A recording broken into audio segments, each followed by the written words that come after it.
Want to run your favorite Android apps and games right on your computer? Let's dive into how to get the Google Play Store on your PC. First, we'll use an Android emulator. Think of it as a virtual Android device inside your computer. Two popular choices are Bluestacks and NoxPlayer for this tutorial.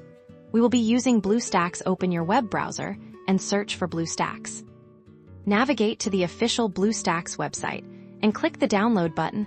The website should automatically detect whether you are using Windows or macOS. Click the download button and wait for the installer to download.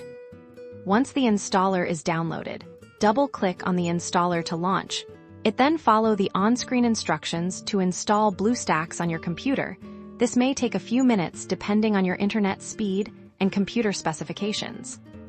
Once Bluestacks is finished installing, launch it the first time you launch Bluestacks. It may take a little longer to load. This is perfectly normal. Be patient while it sets everything up.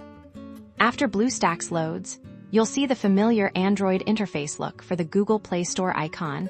It usually looks like a colorful triangle. Click on the Play Store icon. You will be prompted to sign in with your Google account. Enter your email and password, just like you would on your phone, then agree to the terms of service and privacy policy.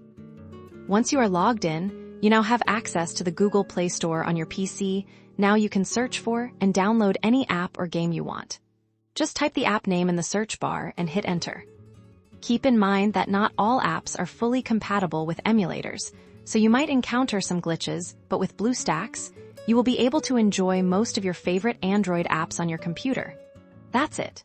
Now go enjoy your Android apps and games on your PC. Don't forget to like and subscribe for more tech tips.